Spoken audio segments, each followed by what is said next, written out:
This is the FPL Draft Zone, your fantasy team's best signing of the season. Gabby Martinelli scores twice for Arsenal. Is the Brazilian finally finding his form? A goal for Ivan Toney on his return to action, but are Brentford's fixtures even too tough for him? And Liverpool thrash Bournemouth, but is it their defence where we can find real value?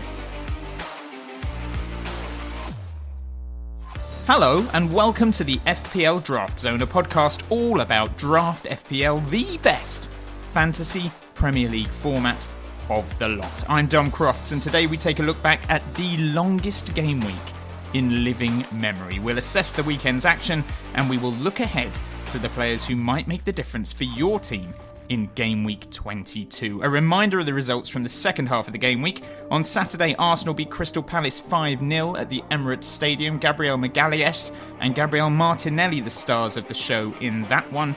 Brentford beat Nottingham Forest 3-2, Ivan Toney scoring on his return to Premier League action, but Keane Lewis Potter, a player we've highlighted in the past, could also have returned in that one. He had an XG of 0.60 and an XGI of 0.61. On Sunday, another one of our tips, Ben Brereton Diaz, got on the score sheet on his debut for Sheffield United as they drew 2-2 with West Ham. 7 points for him in that one, and a good performance from the Blades. A little unfortunate not to win, although Jarrod Bowen's penalty appeal in the last minute could easily have seen West Ham snatch the points. And then Bournemouth were beaten 4-0 by Liverpool. Diego Jota and Darwin Núñez, the heroes there. The final game of the game week took place on Monday night. I thought there'd be goals galore, but it was the only goalless game of the weekend. Brighton 0, Wolves 0. Jack Hinchelwood was our one to watch last week. He came so close to an assist in this one. Pedro Neto also impressed, but neither side could make the breakthrough, and it ended 0-0. So those were the results from the second half of Game Week 21. But what did it all mean for your fantasy draft team? Well, let's take a look at this week's winners and losers. The FPL Draft Zone, winners and losers.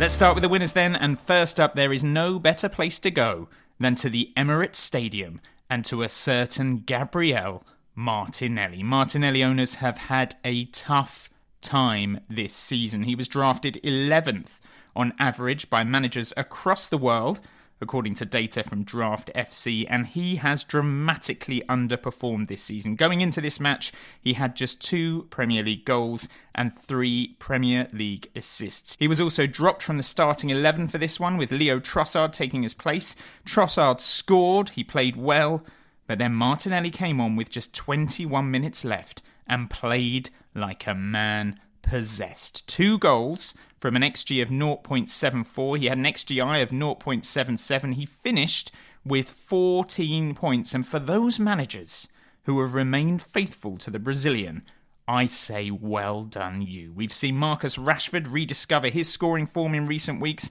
He's got 2 goals and an assist in his last 3 appearances. And now it looks like there may well be a redemption story in the offing for Gabriel Martinelli as well. He scored 15 goals last season and picked up 9 assists as well. 8 of those goals were in the second half of the season, so the best could still be to come from him. Arsenal's next 3 games are against Nottingham Forest, Liverpool and West Ham. And how is this for a fact? The 4 teams Gabriel Martinelli has scored the most goals against since joining Arsenal are Crystal Palace, Liverpool, West Ham and Nottingham Forest. So his next 3 games historically have been his best 3 games. They have brought him goals, goals, goals. Will it be the same this season? Draft managers who have held on to Martinelli through all the tough times will be hoping so. Another winner this week, Ivan Toney. Draft managers have had to be pretty patient with him as well, and that's a bit of an understatement. Some picked him up a few weeks before his return. Others have held him all season in that third striker slot. And on Saturday, he made a goal-scoring return to the Premier League as Brentford ended a run of 5 straight defeats. Toney finished with 8 points. He got maximum bonus points in that one. He was involved in 2 good chances for Keane Lewis Potter as well.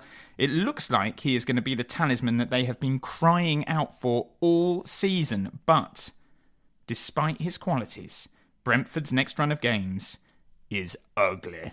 Their next 8 matches: Spurs away, Manchester City at home. Then they have an away game at Wolves, who are playing very well right now. Then they have Liverpool at home, Manchester City away, West Ham away, Chelsea at home, and Arsenal away. That is an absolutely horrific run of fixtures. And it does raise the question, no matter how good Ivan Toney is, what is he likely to return in that run? So there is an argument that having held on to him for this long and having seen him score in his return, his stock may not be this high again for another 5 or 6 weeks.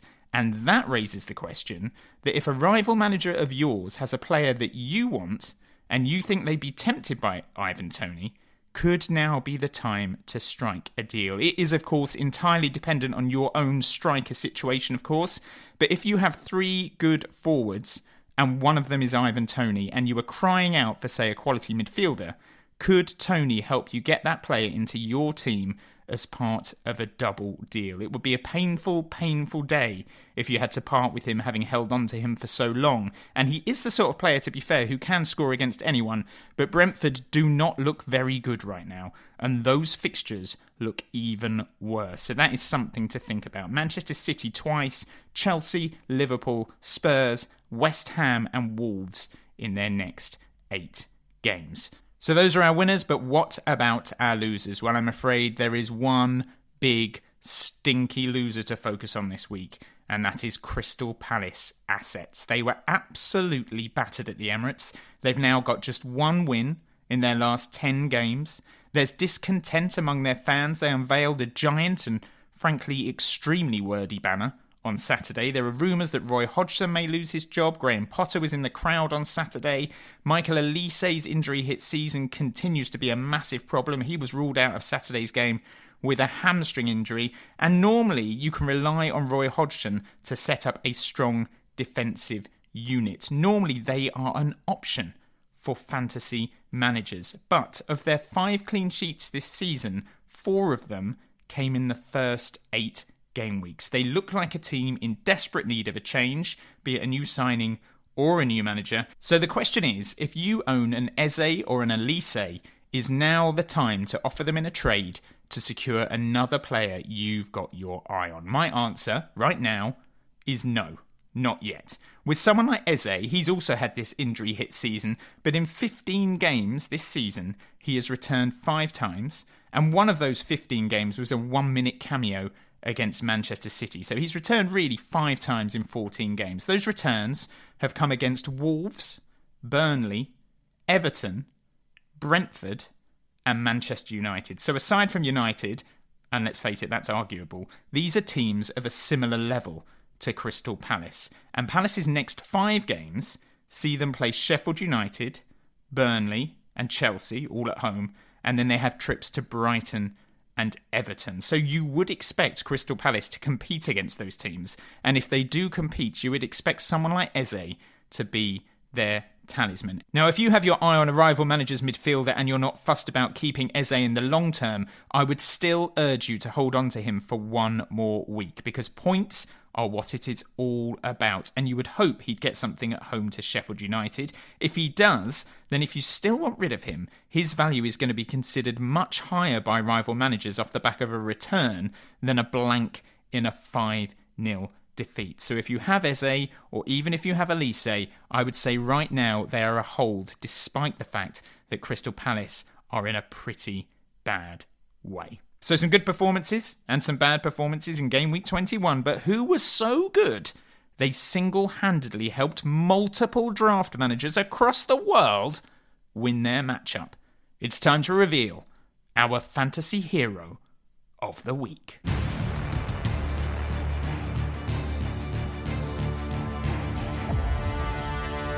Hero of the Week.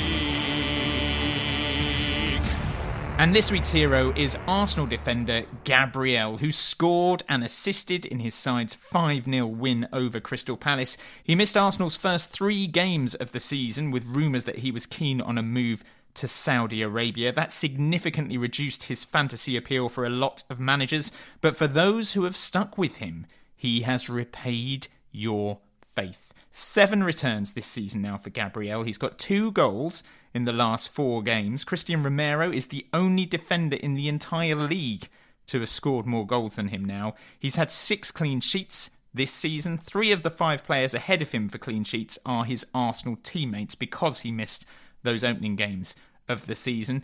Obviously, his defensive partner William Saliba gets a lot of credit for Arsenal's defensive qualities, but Gabriel is an absolute beast in both penalty boxes. He is a huge threat from set pieces. No team, by the way, has scored more set piece goals this season than Arsenal, and their next game is away at Nottingham Forest. And guess what, folks?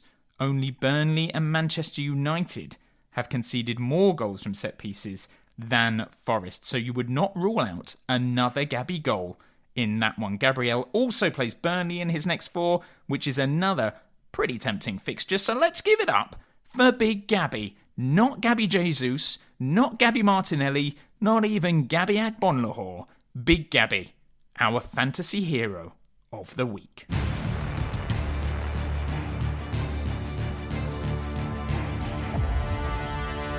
Hero of the Week.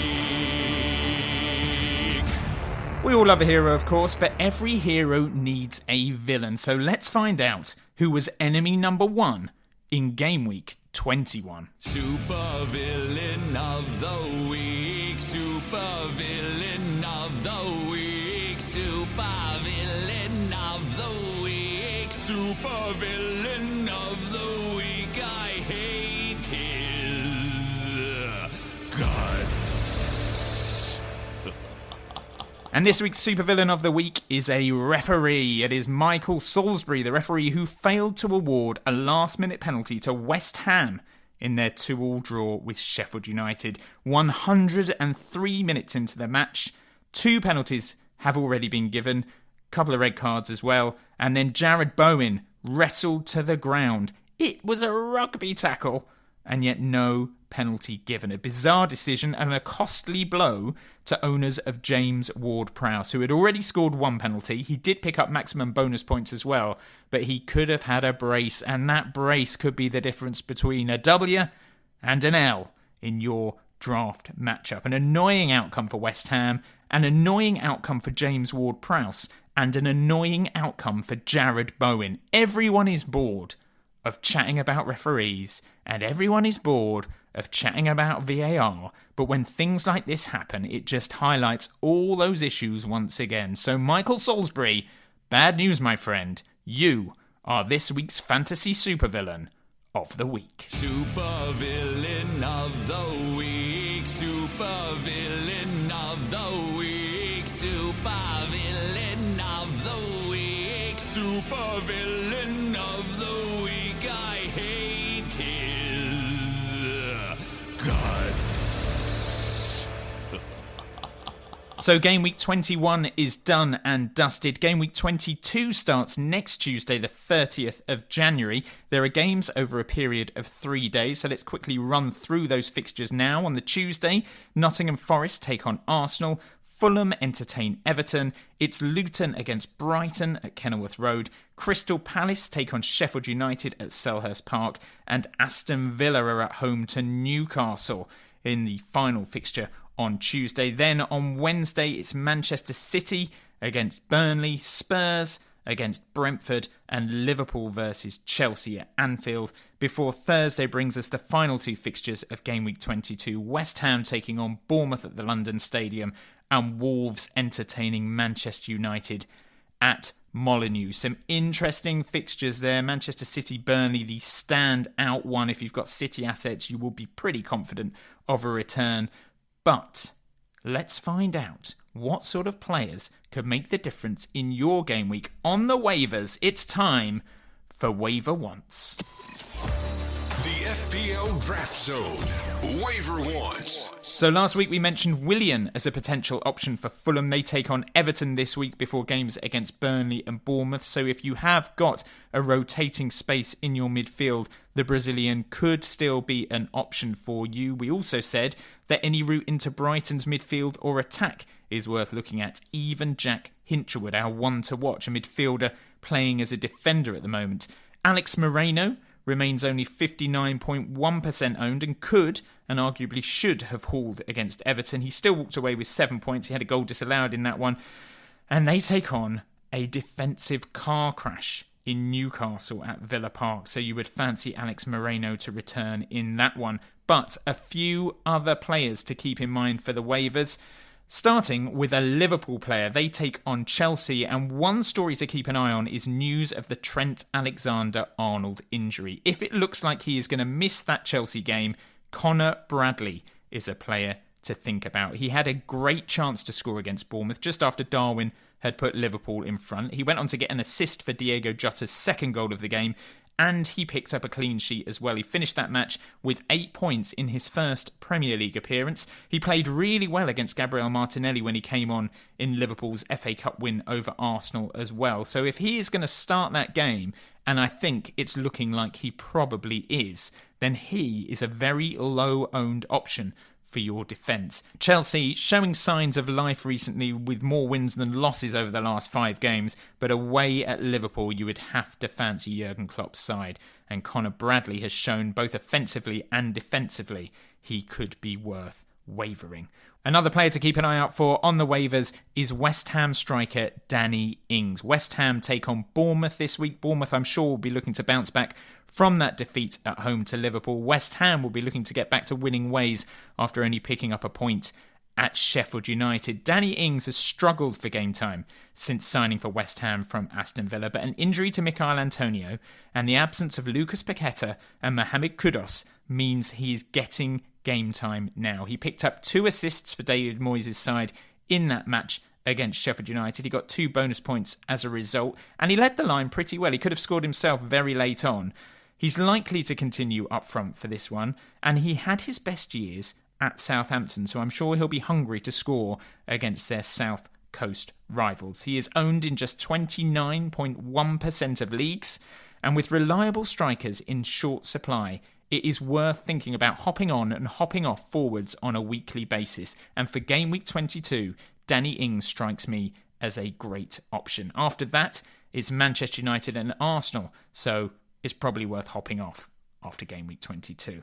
Now, if you think Bournemouth could go to the London Stadium and get a result, then there are 2 midfielder options from them worth considering. First up, Marcus Tavernier. He's 26.6% owned in 9-team draft leagues. Bournemouth have been pretty good recently. In fact, the only games they've suffered defeats in recently have been against Manchester City, Spurs and Liverpool. Tavernier is their top point scoring midfielder. He's got 2 goals and 4 assists so far this season. He's generally involved in a lot of the good things they do, and if they are to go to the London Stadium and get a result against West Ham, he is likely to be integral to their hopes. Luis Sinisterra is 0.3% rostered in draft. He started the last 2 games for Bournemouth. He got 5 goals last season for Leeds United. The season before was his breakout year. That was with Feyenoord. He scored 12 goals in the Eredivisie, but he shone in the Europa Conference League. He got 6 goals and 4 assists in 12 games. He has struggled for minutes since joining Bournemouth on loan, but because of absentees, he seems to be edging closer and closer to regular minutes. He was withdrawn against Liverpool around the hour mark with Alex Scott replacing him, but that was a tactical move to try and combat Liverpool's dominance at the start of that second half. Spoiler alert, didn't really work. We would still expect to see him start against West Ham. And then after West Ham, Bournemouth have games against Forest at home and Fulham away. So again, if you have that midfield rotation space, Tavernier and Sinisterra are worth looking at. And now, it's time for this. The FPL Draft Zone. Trade targets. Yes, trade targets. And this week we're going to focus on a specific trade from a specific listener. FPL Old Timer got in touch with a question on Alexander Isak, and he says, "Hi Dom, with Wilson and Isak, I'd rather own both or neither. Right now, I have Nkunku, Jesus and Wilson, and my mate has got Isak and Tony. I'm toying with suggesting to him that we either swap Wilson and Tony, so he would have Isak and Wilson, or Nkunku and Isak, so I would have Isak and Wilson. If you were in my shoes, or his shoes, what would your thoughts be?" And this is an interesting question because Isak and Wilson all season long have been each other's worst enemies, with them stealing game time from each other. And as an Isak owner, I have to admit it has not been loads of fun owning him this season. But what's weird about him as a player is he plays for a team that is currently 10th in the Premier League and struggling. He isn't guaranteed a starting place if Callum Wilson is fit, but Alexander Isak, in my opinion, would start in almost every other team above Newcastle in the table. Obviously, Manchester City are a different case. They've got Erling Haaland, so maybe not them. But Isak would start down the middle for Liverpool, for Arsenal, for Spurs, and for Manchester United. He should, therefore, be fantasy gold. But this constant threat of rotation from Callum Wilson really devalues him. And at the moment, Wilson has only just returned to training, so he may still be absent for a few more matches. And as a result, Isak has got the game time he needs. He's started the last 3 games and he's scored in every one of those games. But the problem is Eddie Howe has a history with Callum Wilson. He is loyal to Callum Wilson, and that means there will always be that risk of rotation, despite the fact that, in my opinion, Isak is clearly a far superior player. So, to FPL Old Timers' question, or whether it makes sense to have both Wilson and Isak in your draft team or neither, I would say it is not worth having both. Firstly, because if you have both, you're then placing 2 of your striker eggs in the Newcastle basket. And when you only have 3 striker eggs to begin with, that feels a little bit too risky to me. Secondly, if you have them both, you're then either playing them both each week and accepting that one of them will probably have reduced minutes and score you 1 or 2 points, or you're playing 5 in midfield and you're gambling on which Newcastle striker will start, and that again could backfire pretty badly. As for the deal that FPL Old Timer has suggested, if I had Isak and Tony and I was offered Wilson for Tony, I would stick with Ivan Toney. And similarly, if I was offered Nkunku for Isak, I would stick with Isak. But FPL Old Timer does mention that his third striker is Gabriel Jesus, and a potential trade of Jesus for Isak would be a little more tempting. Jesus is playing in a better team, he's guaranteed minutes, and if he can keep himself fit, he will play a key part in Arsenal's second half of the season. What will be interesting to see is which of Isak and Jesus get the most returns between now and the end of the season. Isak is definitely a more natural goal scorer, but I think the answer to that question will depend entirely on Callum Wilson's fitness more than anything else. So as frustrating as it is to own a Callum Wilson or to own an Alexander Isak and to know that there is that threat of rotation every single week looming over you, I still think it's better to have one than both. And as for having one or none, I think given the dearth of top quality strikers in the Premier League, I still think Alexander Isak is a hold if you have him, and Callum Wilson is a hold if you have him, unless you can orchestrate a trade for a Gabriel Jesus or similar. And now, it's time for one to watch. The FPL Draft Zone. One to watch. Bit of a misleading title, that one, because there are 2 to watch this week. First up, Tino Livramento could be back on the menu, folks, if reports over Kieran Trippier are true. He is being heavily linked with a move to Bayern Munich. Newcastle are widely expected to have to sell players in order to comply with Premier League financial regulations. Alexander Isak and Bruno were both linked with moves away from the club in the summer as a result. And then all of a sudden, news of Trippier to Bayern broke. And if this does happen, and Newcastle have denied it, but if it does happen, Livramento will be a shoo-in for that right-back slot. Now, of course, the Geordies are in a bad place right now. They're 10th in the league, 6 defeats in their last 7 matches, just 2 clean sheets in their last 10, and they have Villa away next, which, let's face it, is not ideal But if you have confidence that Eddie Howe can turn it around and can get them defending like they were last season, then all of a sudden Tino Livramento could be an excellent addition to your draft squad. And if you don't think Eddie Howe can turn it around, there is every possibility that Eddie Howe will lose his job. And then if Eddie Howe loses his job, whoever comes in will have very little option but to play Livramento at right back if Trippier has already left the club. There are good fixtures if you think Howe can fix it quickly. After Villa, they have Luton at home, Forest away, and Bournemouth at home. So if the Trippier deal goes through and Tino Livramento is still available on the waivers, it may be worth risking getting him in this week before the Trippier deal gets confirmed. Another one to watch this week, and it's with a view to what might happen rather than what is currently happening at Arsenal, and that is Emile Smith-Rowe. He has had next to no opportunities this season, and that is despite the fact that Kai Havertz has struggled in that left 8 role, Gabriel Martinelli has struggled on the left-hand side, and Martin Odegaard has been nursing an injury for half the season. Smith-Rowe is capable of playing in all 3 of those positions, but he has had incredibly limited game time. The general view of Arsenal fans has been that Mikel Arteta has fallen out of love with Emile Smith-Rowe, but at their warm weather training camp in Dubai, he spoke very highly of him. He said he's got incredible qualities. We are really happy to have him, and what he needs now is a chance to put all those desired qualities onto the pitch. In order to do that, we have to give him minutes. And to be fair, Arteta was as good as his word, because Smith-Rowe did get minutes this weekend, 21 minutes to be exact, and he looked good. He made lots of driving runs forward, he committed players, he looked a real threat. This is the Smith-Rowe who in the 2020 to 2021 season arguably saved Mikel Arteta's job when Arsenal beat Chelsea during the festive period to end what had been a pretty horrendous run of results. He got 10 goals in that season, and injuries have cursed him ever since, but he is definitely one to watch, and if he gets minutes and he stays fit, he could still have a big part to play in Arsenal's season, and that means he could have a big part to play in your draft season. Kai Havertz has not set the world alight in that left 8 role, and they are very different players, but they could play in very different matches. If they're trying to beat the press, you would imagine Kai Havertz would play, but if they're trying to get through a deep defence, then you can see Emile Smith-Rowe getting game time as well. And that is almost it for today.